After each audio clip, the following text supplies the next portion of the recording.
events. He's Tass. It's the Metzger Tassoul Show.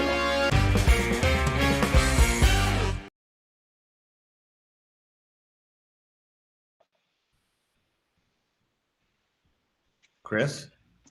Hello. I expected a new intro that said the Metzger Rodriguez Show. You guys are slacking over there. Where's Brian? We don't have it in the budget. So it's going to be Metz Tassoul no matter what. Okay. Forever. Welcome, Cris. Does it look okay? She's great. Oh, Cris, it looks like it's on your end. We're looking at it. Can you upgrade your internet? Well, you know what? At least you're keeping consistent. 5G. Well, that's the problem. That's the problem. At least you're keeping consistent with Tassoul with internet issues. There you go. I'm sure it's not you guys. So before anyone panics or gets excited, Tassoul's just in Canada fishing right now, everybody. So, I don't want anyone to get all excited because now we got Cris, the Metz Rodriguez Show. I think they'd be thrilled if it was the Tassoul Rodriguez Show. Yeah, viewership would probably go up. But hey, I'm the producer, and I'm going to keep me on. Anyway, how we doing? Honestly? Yeah, the world needs to know, honestly. We don't lie on this show. Yeah, a little bit of a rough week, rough start. Got into a car accident. That's never fun or enjoyable. So in a rental for the next few weeks. But other than that, it's been solid. But you're okay. Exactly. We're going 5 miles an hour. Right. Yeah, no, that's not good. And it's funny, Brian, who you mentioned earlier about making a new intro, he was just told his engine in his car just completely died, and it would be $5,500 to get it fixed. But there may be a loophole where it may be under a warranty. So fingers crossed. Yeah. Anyway, well, I'm glad you're on, and I think this will be a great show for a lot of the school owners. And Cris, did we want to be candid? Did we want to talk? I know we're going to talk about 5 essentials, basically 5 things that everybody, every school owner for sure should understand or know. But do we also want to get candid about the new Maya or the perception by some? Do we want to get a sneak peek behind the curtain? Do you want to go there, Cris? I mean, I think we should, because that's how this entire Facebook Live really, came to be. I've been doing a lot of traveling, a lot of speaking engagements for a lot of different organizations and associations. And,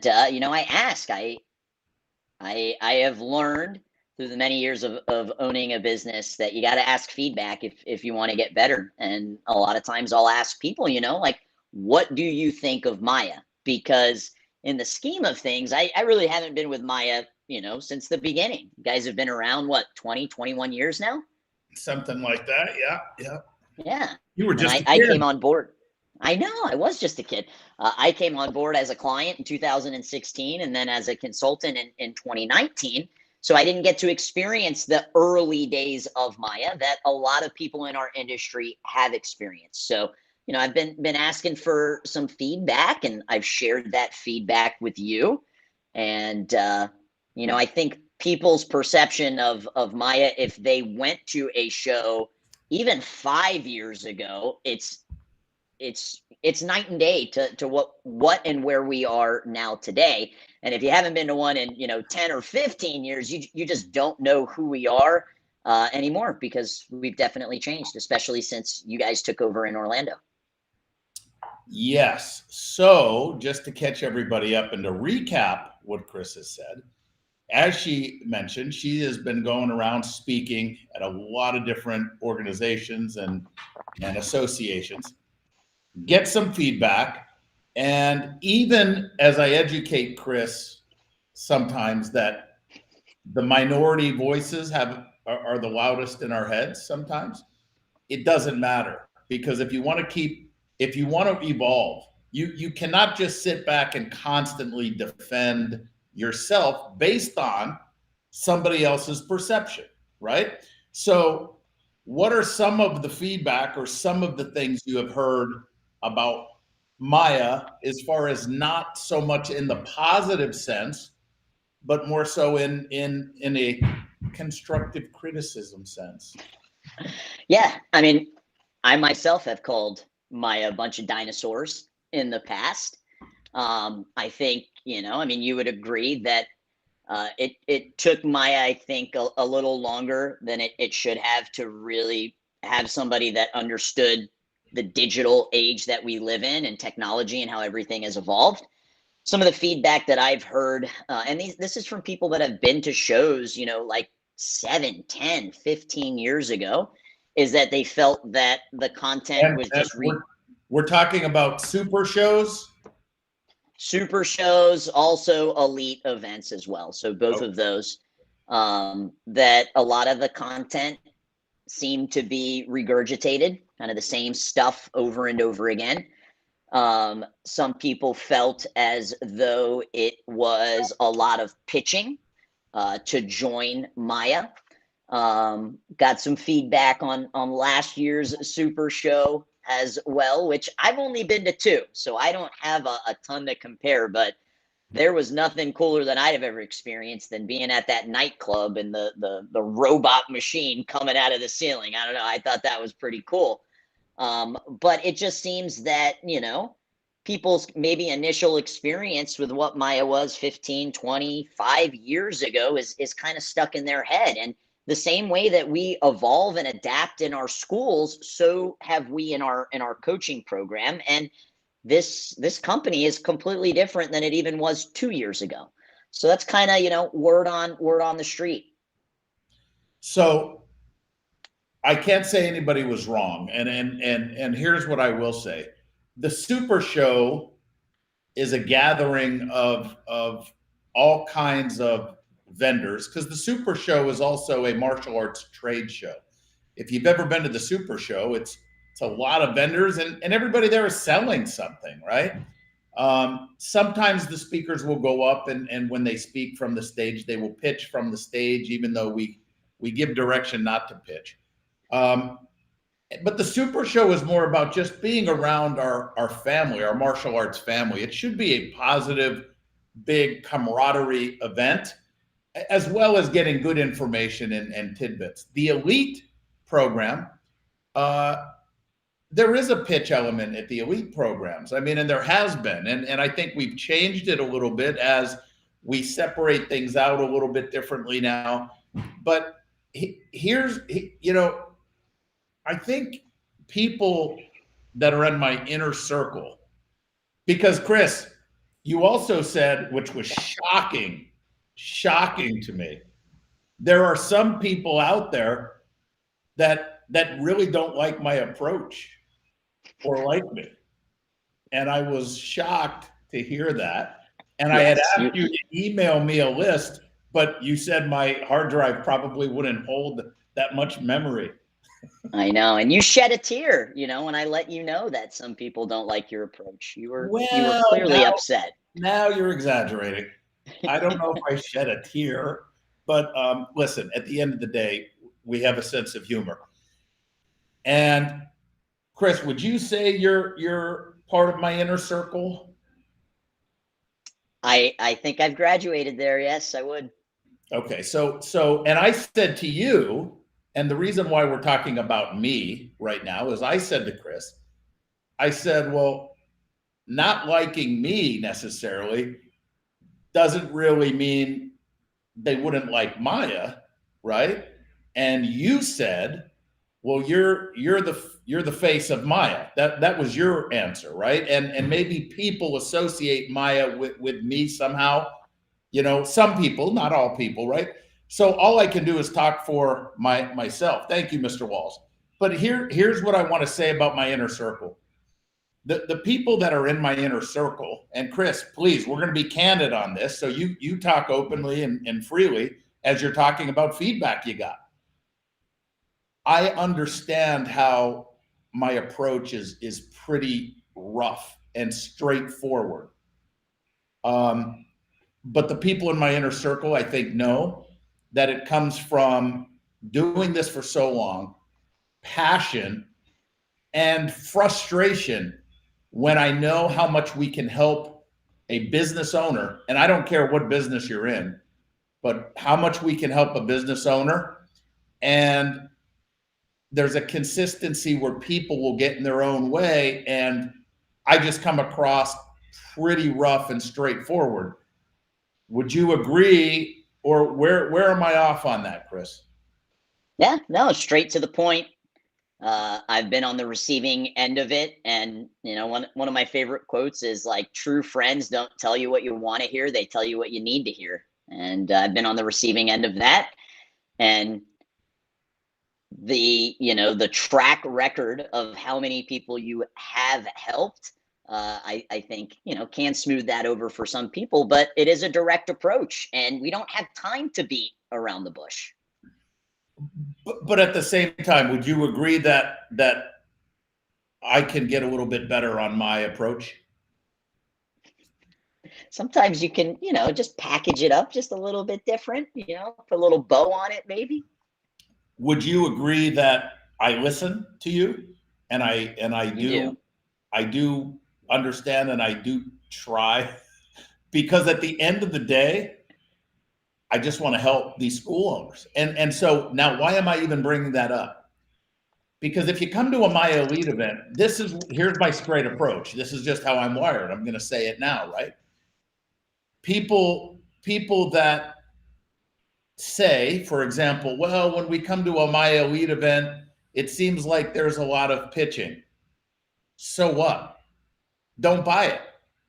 But what you need to do is ask, why is there a lot of pitching, right? Well, there's a lot of pitching in My Elite, not because we need your money. Would you agree with that, Cris? I would agree, yes. Okay. Because we know how much we can help you. But when people shy away, because, by the way, let me reiterate, we don't do a lot of pitching anymore. We've heard that loud and clear, and we've changed that, because I don't want people to come to an infomercial. And I've had meetings about that. So we don't do a lot of pitching. But what if we did? What if we gave great content at the seminars, but there's pitches? We're pitching about My Elite in the program. Why would you not go because we pitch? Because you're afraid you can't say no? Like, why is that a turnoff? You know what I mean? So sometimes you have to remove yourself and say, man, there's some great information at these elite conferences, but man, I don't like Maya because they're pitching a lot. Stop and think, so what? We have a job to do too. Our job is to build Maya and help school owners. The only way we can do that is let you know the deal and the pitch and what it would be like if you joined. The problem, and here's why people think that and why they make it a negative light, because you're always being pitched, right? You're always being pitched. And there's, not just in our industry, in life, you're always being pitched.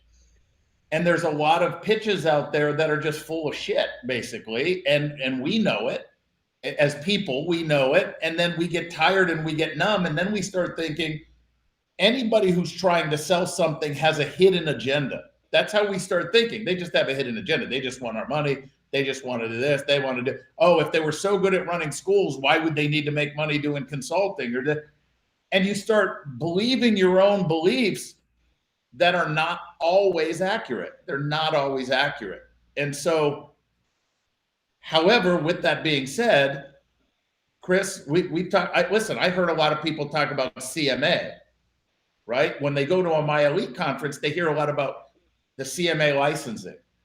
Did I not have a meeting with the entire team that said, do not talk or bring up, because here's what happens. When you get that in your mind, if you hear a client or somebody mention CMA affiliate, all of a sudden it justifies your belief that at a My Elite conference, there's CMA.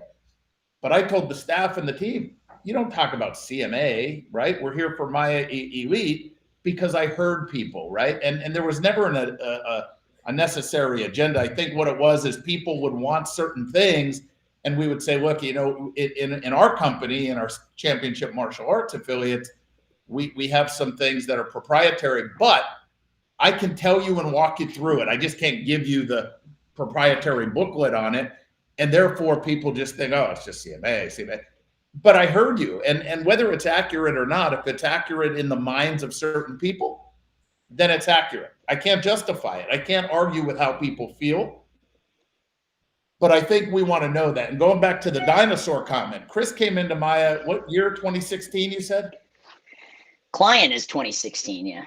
Okay, client is 2016. We, if you notice, people watching this show, we always wore suits, suit and tie. And that was one thing we wanted to do to separate ourselves. Cris came in and was like, you got to lose the suit and tie deal, because people, she felt a lot of people in our industry cannot relate, and we just look like suits. Like, we're not relatable to the martial artist, right? But the question that should have been asked by the industry, not just by Cris, is why are you dressed in suits? We started dressing in suits because 20 years ago, and by the way, even today, the business world in general, for the most part, does not take martial artists seriously as business people. So much so that I just told Cris, we had a broker in here yesterday that drove in from St. Pete to meet with us on our real estate deals, who represents Taco Bell, KFC, Yum Brands, you know, Pizza Hut, right? Yum Brands, national, like huge. And he said, you know, oh, he saw the martial arts sign when he came in, because in our real estate world, not everybody knows that we also run and operate martial arts schools. He's like, man, I remember in my early days, I was repping martial arts schools. It was so hard to get them in, because he also represented 24-hour fitnesses. He said, and I remember landlords didn't want martial arts schools in their plazas. Why? Because we were not professional. We would open and a lot of us would close. We were wearing kung fu slippers, kung fu pants, and tank tops. We did not look business professional. So when Maya came around, we wanted to try to professionalize our industry and get people to think and act and look like business professionals. Fast forward, we still dress collared shirt, sport coat, but now we're in jeans, and maybe we're a little more relatable to the industry, but we still want to professionalize the industry, if that makes sense. So there are always reasons behind things that we do, but we took your advice, Cris, we listened, and thank goodness, because I hate suits, right? I love jeans. But what else were we hearing, or what else do you want to add to this? Yeah, you know, I do want to touch on the regurgitated information, and just the different level of show that we are now putting on compared to 2016, 17, 18. The venues are better, they're bigger, you know, just the ambiance, the setup. And we're now actually like running 3 shows at the same time. And I think this is one of the things that really separates us. And we do this for all of our shows. It's not just one big show. We're putting on 3 huge shows every single year that, I mean, at this, you know, our next one, MayaCon, we're expecting 500 people. So even if you went to one back in the day, you don't know what it's like today, because there has been a level up in terms of, we didn't even used to have an MC. We didn't have lighting. We didn't have all of these additional rooms where there's instructor training and program director training and kind of choose your own adventure. You know, I mean, even the setup of the recordings and everything that we're doing, it's completely different. And we have evolved. And at the end of the day, none of that matters if the content isn't helpful. And we've always had that box checked off.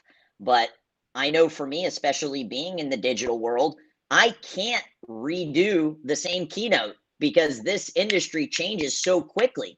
I've done 4 webinars, masterclasses, keynotes on AI since February, and every single one has been completely different because we just move in such a fast-paced environment in the digital world. And you know, I'm really proud of the way that our events are, and they literally just keep getting better and better. Thank you, Mr. Walls. It's definitely a group effort, that's for sure. Oh, Chris, thank you. It was a nice thing to say. See, I'm a little more straightforward. I would have said, no, he's right. Yeah. So again, just if you've been to one before, you don't know what it's like now. And we don't really pitch at the elite. We've got a 145-minute session that if it's your first time at an elite event, we're going to pull you aside so we can answer any questions that you have. And I mean, I'll tell you, I'm pretty sure our conversion rate is above 90% of people that come to the event that are not clients. Why is that? It's because the proof's in the pudding. They get it. And they're seeing all of the social proof of how successful these other schools are. And I do understand my approach. I really do. I think a lot of times I call out things that people don't want to admit to. And, I know that for the most part, people that don't want to jump on board with Maya, maybe because they don't like my approach or one of the consultants' approaches, but that would be the wrong answer. At the end of the day, if you want to grow your business, if you understand that we're on your side and we're trying to help you, don't focus on the approach, focus on the intent behind the approach. And selfishly, if you know the information is going to help your school grow and that's what you want, you do it. But why don't people do it? And I know why people don't do it. The majority of people don't do it because they don't want to put the work in. And that's going to shock some people. They just don't want to put the work in because it's a mind shift and it's a little overwhelming and change is hard and you don't want to change. Right now, a lot of schools are running on autopilot, meaning you've been doing this so long, it comes easy to you. You can get in there, teach classes, you can enroll people however you enroll people. And then you start learning these systems and it takes work and there's a little stress involved. But what I tell people is that stress and work, there's always going to be a level of stress and work if you want to keep climbing the ladder of success, right, in your business. But the majority of that comes in the first 90 days. And it really tests you, the first 90 days. But that's why in the first 90 days, we try to talk to you every other week and be available to you 24/7, to hold your hand through the process of whatever it is that you want to do. But besides that, what would you say, Chris? You've been to a lot of groups and organizations. And let's be honest here, because I'm going to give a negative. But what would you say about our group of people in the elite program? There's nobody that cares more. That's just it. I mean, you were over here at my office a couple of weeks ago, and up on the wall, one of our cultural values is your best ability is your availability. And you actually kicked off, one of your speeches, about that concept. And no matter what any of our clients are going through, they have it's not just one person, they have an entire team. I mean, when you look at all of our consultants plus the team in Orlando, you're talking like 15 people that have your back that are there that are going to help you get through whatever you are going through. And I don't think anybody cares more. And I mean, we've been on phone calls at, midnight because I called to wake you up because I was having an emergency. I truly believe that's one thing that sets us apart. And I appreciate that, but what would you say in terms of the group of elite clients, that group of people, and being part of that group of people in comparison or in conjunction with all the other organizations and associations you've been to about this elite family, the clients? Yeah, there's just a level of professionalism and focus on actually building the business. I was on a client call a little bit earlier ago, and this client basically had to replace one of his second-degree black belts on the mat with a brown belt. And the second-degree black belt was really upset that the brown belt was basically replacing him. And I think oftentimes in the martial arts industry, we think just because we're a great instructor that's going to translate into being a great business person.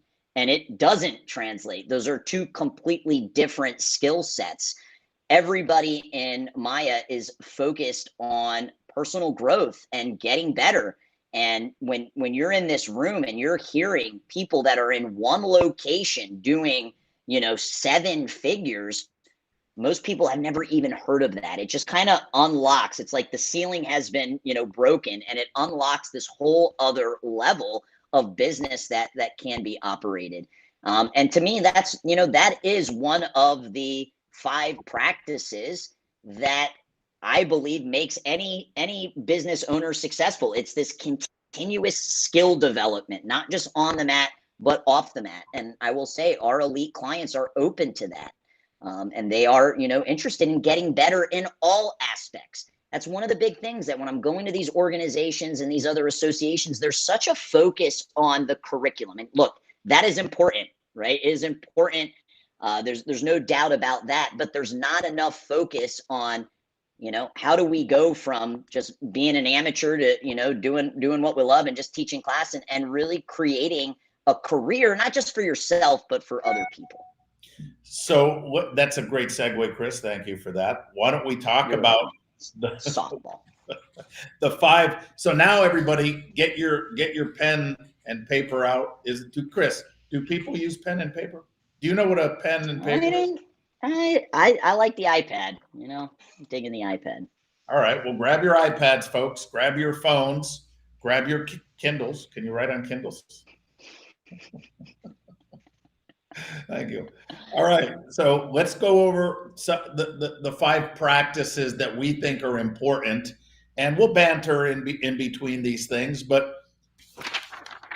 Cris, I have your thing printed out here. So number 1, you were saying it. You want to just hit number 1 so people can organize the 5 thoughts? Yeah. I mean, it's just continuous skill development. I was on Facebook this morning. I always check my Facebook memories, and I had a post from 12 years ago. It was a Jim Rohn quote that, says, you got to stay away from the 97%. And he always goes, stay away from the 97%. And I'm just a huge Jim Rohn fan. I know you are as well. And we have to continuously develop not just our business skills, but I'm a big believer in developing your personal skills as well. And it's the school owners that are willing to do that we see be some of the most successful. They're willing to get uncomfortable. They're willing to try new things. They're willing to develop these new skill sets that have never been put in front of them. And the cool part about it is it's something that nobody can ever take away from you. It makes you super valuable. One of my favorite quotes is, amateurs do what they love. And I think a lot of us open up a martial arts school because that's what we love. Well, guess what? Professionals do what it takes. And sometimes that means you're doing stuff that isn't necessarily what you love. But I truly believe continuous skill development, both on and off the mat in a martial arts school, is an imperative practice that we all implement. And Cris, amateurs do what they love, professionals do what it takes. But I would love to have what, Cris? What's my quote? Have your cake and eat it too. I want to make sure that what it takes, I find a way to do it in the way that I love, right? And that comes down to systems. And how is it that somebody starts to really love what they do? Because here's the thing, Cris, you're right. Amateurs do what they love, but you know what happens when you're doing what you love and you're going in every day and you're pouring your passion into your business and you love it, and then you're trying to figure out how you're going to keep the lights on, pay the rent on time, whatever. Guess what happens to what you love? You don't love it anymore. You start to not love it anymore, right? And the thing is if you have systems where you're I always say, don't chase the money, right? Don't chase the money. You got to find your passion, but then you got to take that passion, and there are certain processes and systems that can turn that passion into a very, dare I say, we're business consultants here, lucrative business, right? I was just a martial arts school owner. So were you, Cris, right? We were just martial arts school owners. And I remember back in the day at 18 years old, how am I going to reach that level of success in life that I really want?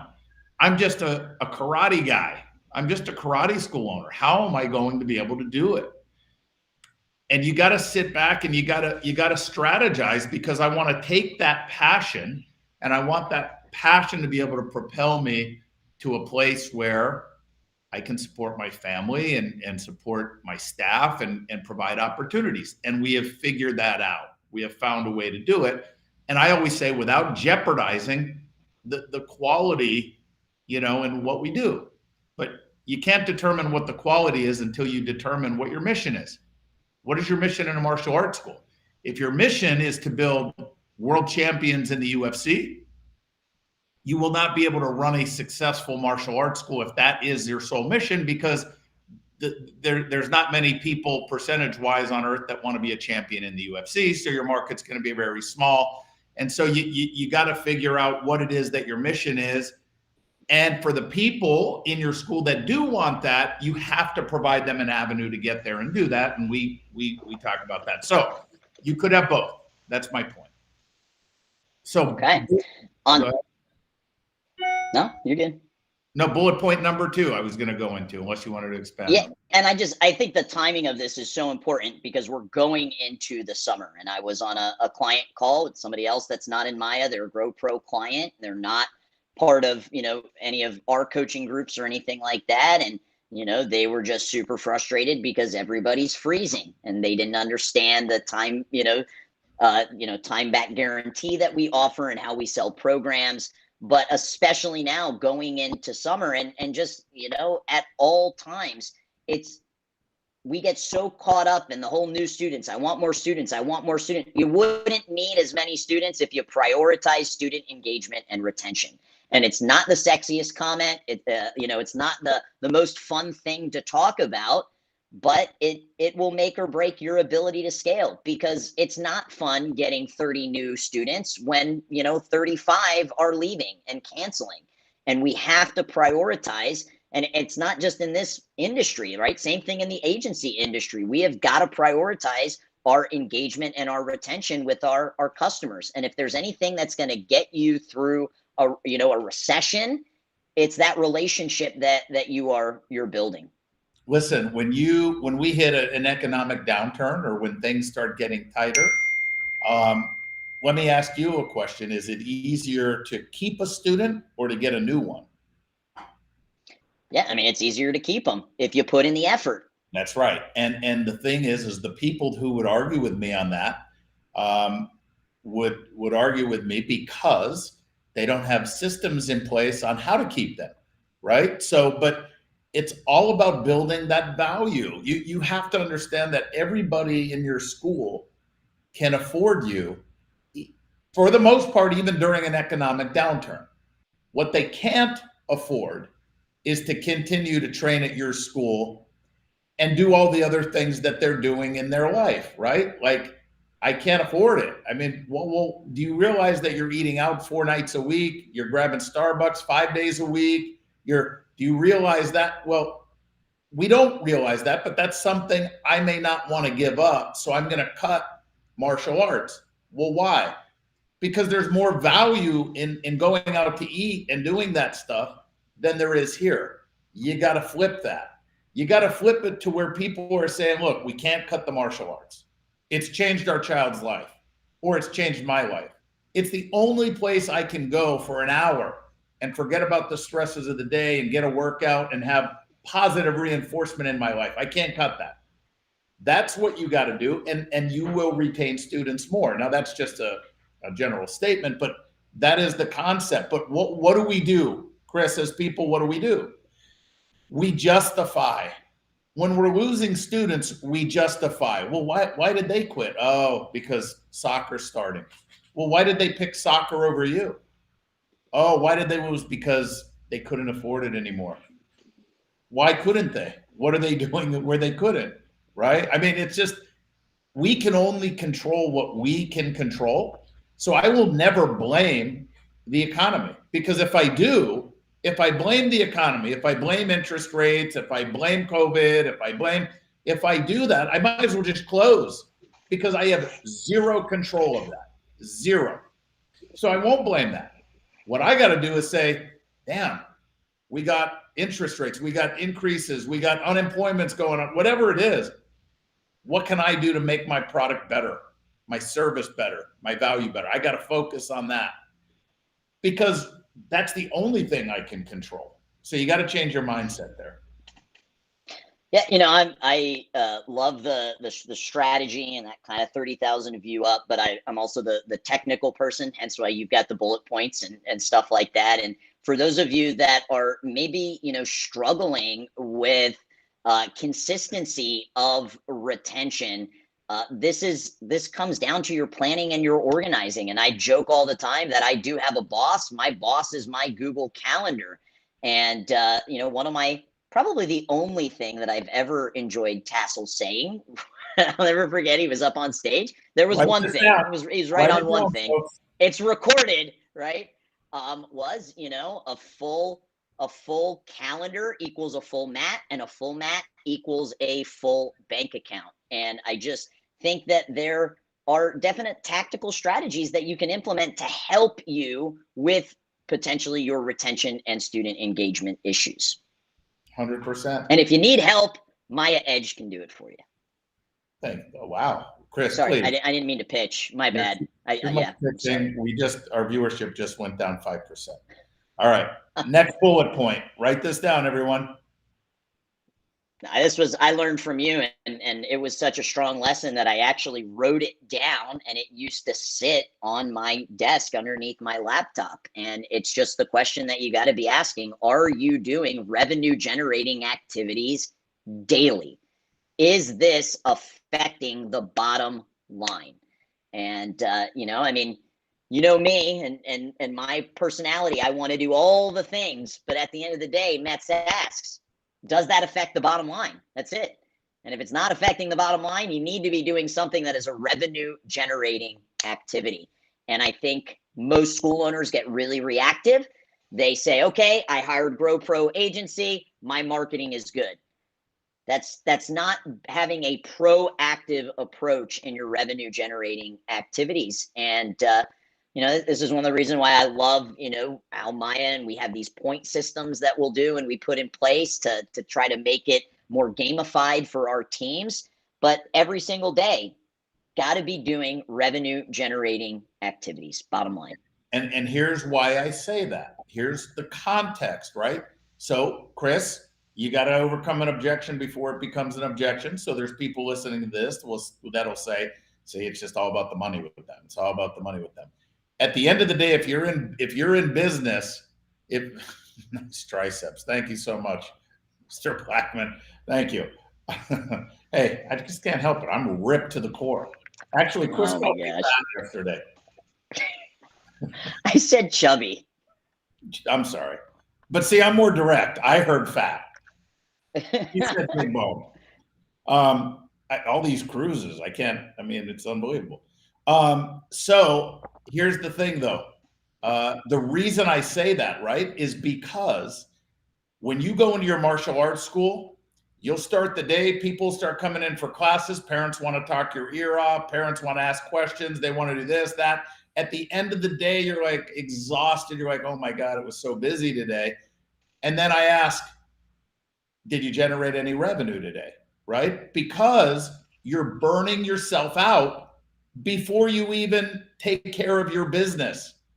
And you got to take care of your business first, or your business won't be there, right? So once you have systems in place to where you're taking care of your business and you get in the focused habit of being proactive on doing things that will impact your bottom line, everything else will take care of itself. And we have a phenomenal retention rate,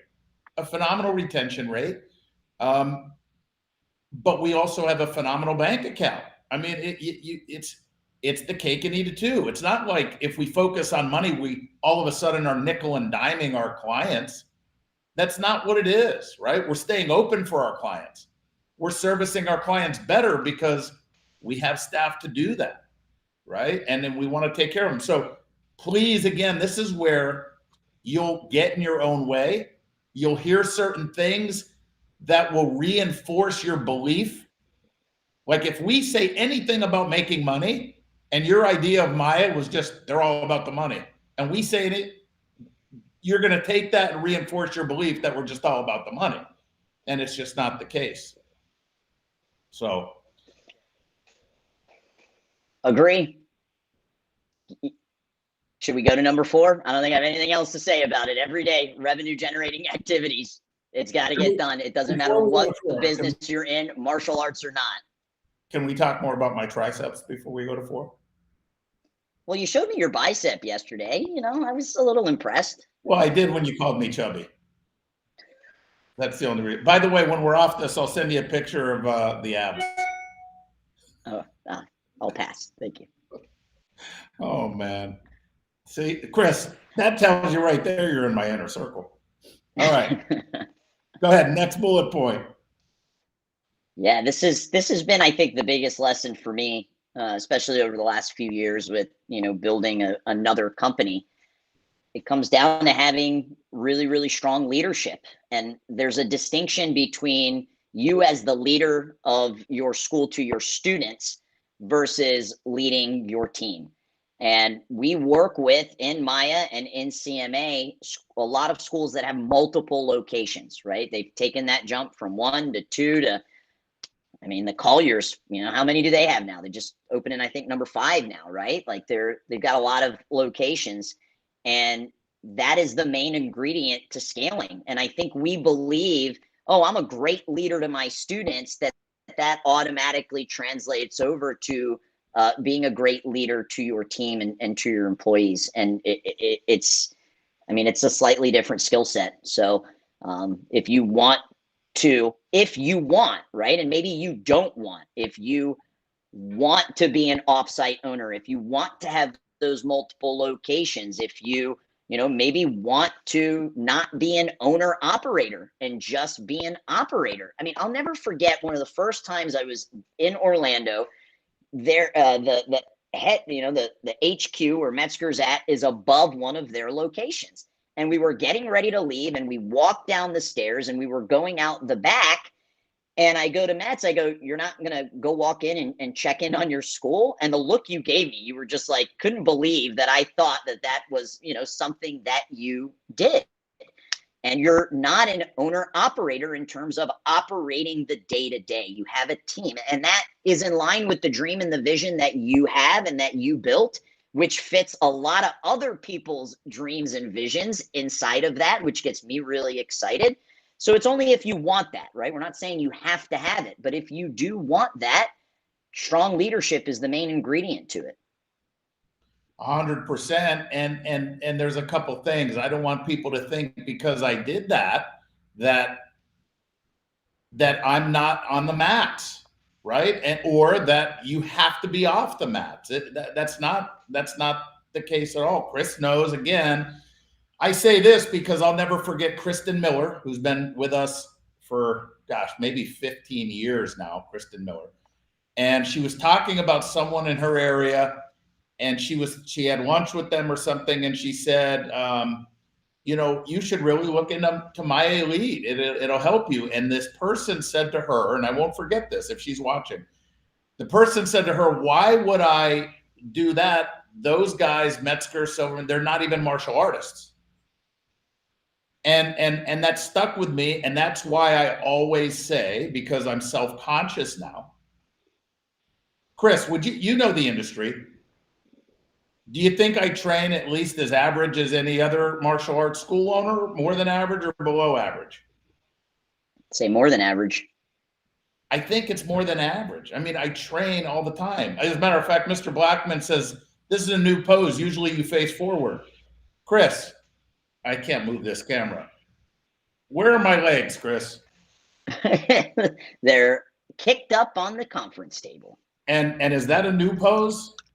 No, that is the daily pose. That's the daily pose. And it started with my legs up on the table because of the pain that I'm constantly in from training so much.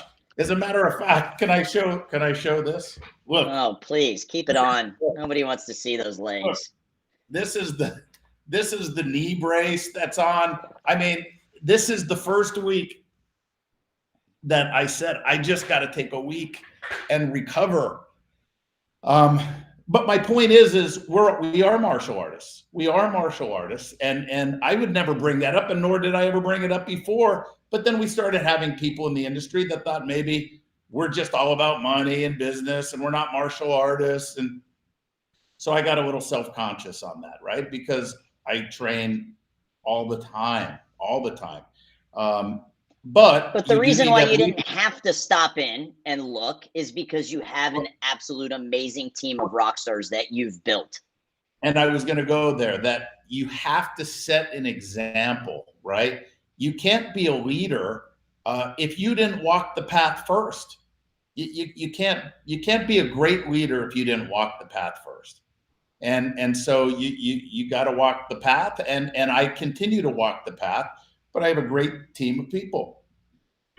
Yeah, for sure. And then awesome. The last bullet point.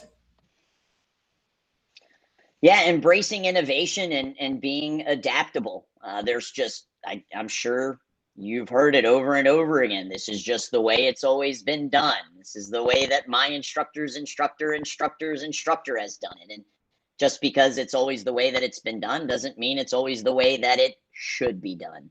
And if COVID taught us anything, you have to embrace innovation. You've got to adapt. You have to pivot. That was like the word of 2020, pivot. I always tell my students that it's the basics that wins fights, right? I think especially with how big, YouTube has gotten and how many different YouTube channels there are. I mean, you want to, learn a jiu-jitsu technique, go to YouTube and you'll be able to see it. And, I got a lot of teens in the program, and, they'll be like staying after us trying to do some, fancy new stuff. And we always tell them it's the basics that wins fights. But sometimes innovation makes the highlight reel. You have to be okay with innovating and making change. Don't be afraid. And this is something I've taken away with, running a digital marketing agency. We're constantly having to innovate because these platforms are constantly changing. And, I think that's very apparent to all of us that made it through 2020. But just because it's the way that it's always been done doesn't mean that it's the way that, it always should be done in the future. You've got to embrace innovation and be adaptable. And by the way, we practice what we preach, because as Cris said, we're not the same Maya elite that we were 5 years ago. We're not the same elite that we were 2 years ago. We constantly want to evolve to make systems more efficient, to motivate our teams and our clients and our family, our My Elite family, to be better than yesterday. And as many people that may not love Maya, we do 3 Maya Elite conferences a year. 3 Maya Elite conferences a year. And we're pulling over 400 people 3 times a year.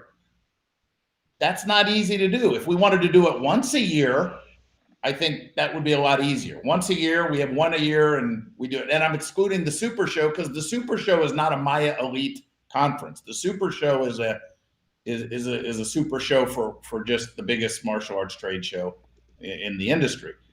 But, when I'm looking at the board right now and I see we are capped at 500 and I want to leave a little room. I don't want it to be at full capacity because we had this happen on the last event. For those of you who were at the last event, I did not like seeing some of the clients have to sit over against the wall, right? So I don't want to hit capacity, but we'll be over 460 as of today, as of right now, right? So we got to be very careful on what we do and when we need to just shut that down. But by the way, at the same time, nothing excites me more, nothing motivates me more than being around, as Cris said, a group of people that are all committed to success and growth and helping each other. I'm just another part of the group, really. We all have our roles, and I'm just I'm reading continuous. I started reading your comment. I am just always inspired by being around this group of people. And I'm going to say it one last time, because I've said it to Cris a million times. If I come across, arrogant and impatient or rough, I can't argue with that. But it's again, from 20 years of doing this. And like I say, there's nothing anybody's going to say to me on a one-on-one. And this is not an excuse for the way I am. I just think this is the way I'm wired, right? There's other people that can be just as effective, and they're just a little nicer about it, I would say, I guess. But I'm very straightforward because my patience has gone down. I just know what I can do for people. I just know what I can do. And sometimes I'll cut people off. Like when they start explaining, well, let me tell you my situation, and I'll wait. In my town, the income is, and I'm done. I already have my response, right? I could sit there for another 5-10 minutes and listen, but I'm done. I already have the same answer. And that's not a good quality, and I recognize that. But maybe it's the ADD. I don't know, but I already know how I can help you, right? But just remember, if you're in this family, me and the consultants are in your corner. We are in your corner. We have your back. I'm not going to take your money. I'm going to tell you what you need when you need it. As a matter of fact, Mr. Blackman's on here.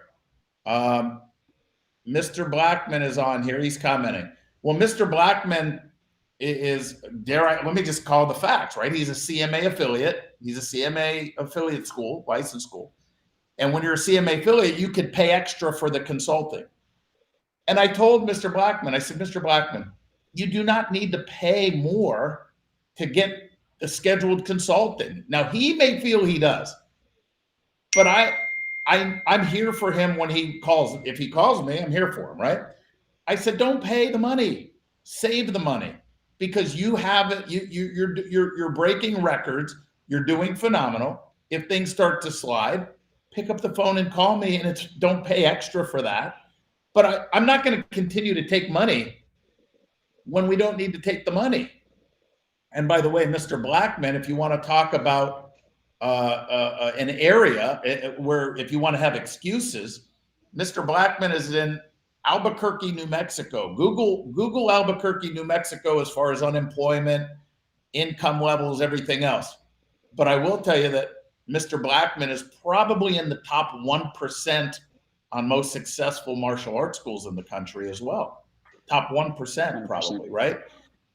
But I remember the first time I started working with them, and they hit the ground running. They were like, I can tell you when it was. It was when the Teenage Mutant Ninja Turtle movie was coming out. The new, whatever that was, right? The latest one or something. I think it was the Teenage Mutant Ninja Turtles. Yeah, there's been another remake since then. So. When was that? This one was like 2013, maybe? Yeah, well, that's when it was. Excuse me, it's TMNT. I'm being corrected. It wasn't the Teenage Mutant Ninja Turtles. It was TMNT, because that's the cool thing. Anyway, my point is we talked about how to work a theater to get leads. It was one phone call. And Mr. Blackman, 2014, Mr. Blackman, how many leads or how many students did you get from that system the way we set it up? And it wasn't like I need 15 calls to figure this out. It was one call, boom, they did it. And then I remember they texted me like over the weekend or something to tell me how many people they got. 60. My point is he could have blamed Albuquerque, the unemployment, the economy. It doesn't work. He already put it here. It doesn't work in my town, right? He could have done all this stuff that I hear all the time. But if you say that to me, it doesn't work in my town, I'll say, oh, damn. All right. Is there anything else I can help you with? Good luck to you. Hopefully call me when you move to another town. Bye-bye. I mean, is that what you think I'm going to say when you tell me it doesn't work in your town? I mean, think about that, folks. Anyway. Cris? Rant over. Yeah, Is there anything else? Yeah. I want to say this. So I'm part of a mastermind program for agencies, right? I've got Metzger's my life coach now, right? He went from my martial arts school coach to my life coach. And I got a coach for fitness and nutrition. I got a coach for my agency. And there are about 400 agencies as a part of this mastermind. And our agency is one of the top 5 in terms of producing, revenue. And one of the best things that I've learned is that you don't want to be the smartest person in the room. So I went and joined another coaching program, and they just put us in self-contained mastermind groups. So basically they put you on an email list with people that are, around what you're doing. And the people in these groups were, some of them were 5x, 6x, 7x the revenue that my company is currently now doing. And that is, to me, that was like one of the most exciting aspects, was to see what is possible. And I think that's one of the best things about going to these events and being a part of Maya, is that you are a part of a community that is really successful, and people out there that are doing things that you would never think possible, like $200,000 in 4 hours. I mean, at a holiday event. And, sometimes you got to see it to believe it. And we do have a handful of spots left at MayaCon. And, I'd love to just be able to prove it to people, because if you haven't been to an event since I've been on the team, I promise you it's been different. This is going to be our biggest, best, greatest event to date. We're partnering with the US Open, and apparently Mets doesn't want to sell all the way to 500. So, we'd love to have you there to show you, because it is different. That sounds salesy. Let me put it in context. I would love to have 800 people, but the thing is when we reserve a room months and months and months in advance, we have to give them an estimate, and I base on other estimates. And we said, let's get a room for 500, because on the last event, I think I said 400, and we had people sitting on the floor, and I was like, we need to up that. Well, I didn't think that from March to July, we would be pushing 500. And I don't want to have that happen again. So it's not a sales ploy of Metzger doesn't want to get to 500. No, I want to get to 1,000. But the thing is for this event, I don't want to max it out again, because even when you max it out, we have 500 seats. There's 500 seats. What it does is when you completely max it out to 500, then you have teams and a staff and people that can't sit next to each other, because there's like one seat there, there's one seat there, there's one seat. And I don't want to necessarily have that happen if I can control that a little bit. So that's the logic behind that. And Mr. Blackman asked, are you finding that most of the participants are new or current elite members? 100% current are the majority, because this is an elite conference. But we probably have, is that visitor number plus their staff, or is that just schools? Okay, so we might have 40 people, 50 guests, like non-elite, out of the 4, that we're gonna have 4. Right now, we're going to be 450 plus. So, I know we're going to be at 460, 470, 480, and then we're probably there. But anyway, I'd love to just kind of wrap up with this. Why do you think in the last year and a half we've literally doubled Maya? Because we have, right? Okay, that's a great question. So let me tell you, Cris mentioned it at the beginning. And of course, Cris is a huge integral part, right, to Maya, and bringing a different perspective, right, to Maya. But Cris has been around since 2016 or whatever, and on board. When did we get you on board, Cris? 2017, 18? 2019. 2019. So, but here's what happened. Century, as I think people know, is the parent company of Maya. And Century wanted to come up with a consulting program 20 some years ago on how can we help schools grow. So it's a win for the school owners, a win for the industry, but also a win for Century. If we can grow the industry, they're going to sell more product, right? They're going to sell more uniforms. So Frank Silverman at the time was asked to be the executive director, and it used to be a VHS thing and some ad slicks, and we'd mail it to you. And then we came up with this concept, and I came on board very early, right in the beginning of that. And then we came up with this consulting deal. But Century in Oklahoma City managed Maya.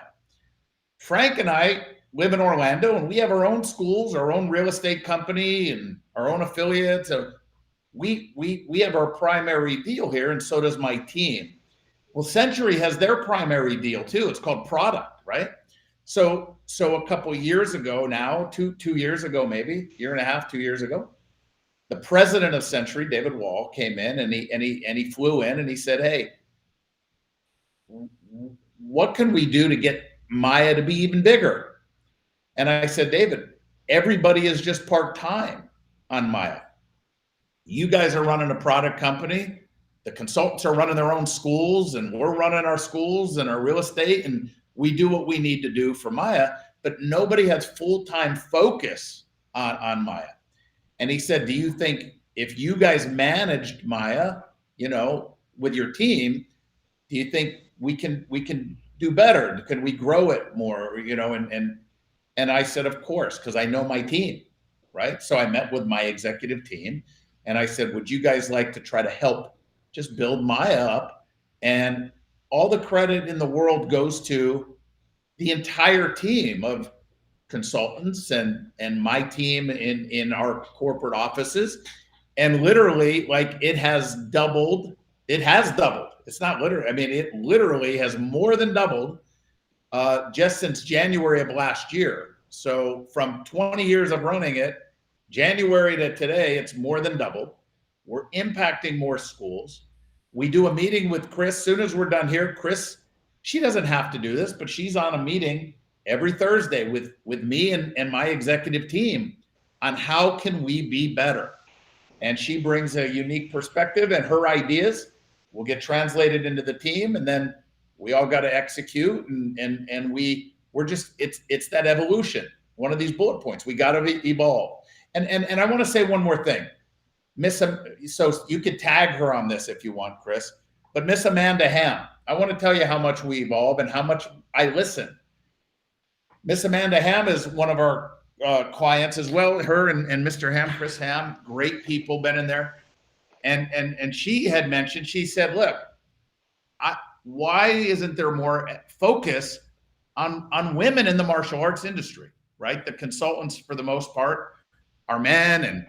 And I said, first of all, let me tell you that the reason why some of the consultants are men is because they're the ones who were vying to be a consultant. I didn't have any women necessarily saying, "Let me be a consultant," number one. I said, number two, the vast majority of the managers in my organization are women.